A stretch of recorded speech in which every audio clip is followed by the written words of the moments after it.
डिब्रूगढ़ के चाय बागानों में काम करने वाले 24 वर्षीय परदुम ताती की कहानी हजारों मजदूरों की हकीकत को सामने लाती है। वे पुलिस में नौकरी करना चाहते थे, लेकिन पारिवारिक परिस्थितियों ने उन्हें बागान में काम करने पर मजबूर कर दिया। यहाँ उन्हें रोजाना केवल 280 रुपए की दिहाड़ी मिलती है, जो उनकी जरूरतों के लिए बेहद कम है।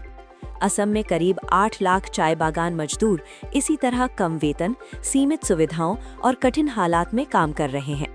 पिछले 10 वर्षों में मजदूरी में मामूली बढ़ोतरी हुई है, जबकि महंगाई लगातार बढ़ती गई है। महिला मजदूरों को तो और भी कठिनाइयों का सामना करना पड़ता है, क्योंकि बागानों में टॉयलेट जैसी बुनियादी सुविधाएं भी उपलब्ध नहीं हैं, जिससे उन्हें खुले में जाने को मजबूर होना पड़ता है।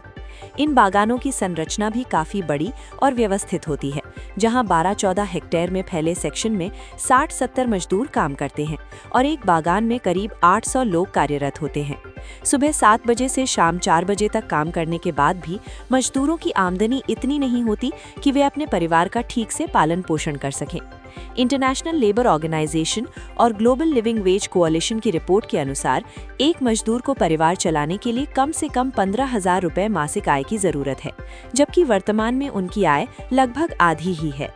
चुनाव के समय इन मजदूरों की समस्याएं और भी महत्वपूर्ण हो जाती हैं, क्योंकि असम की लगभग 45 विधानसभा सीटों पर इनका सीधा प्रभाव है।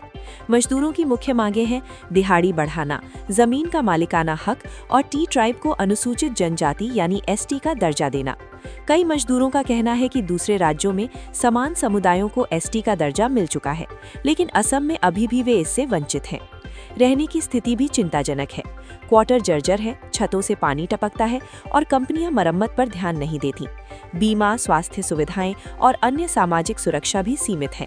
मजदूरों का कहना है कि चुनाव के दौरान नेता वादे तो करते हैं, लेकिन बाद में उनकी समस्याओं पर ध्यान नहीं दिया जाता। ऐसे में इस बार मजदूर साफ तौर पर कह रहे हैं कि जो उनकी मांगे पूरी करेगा, वे उसी का समर्थन करेंगे।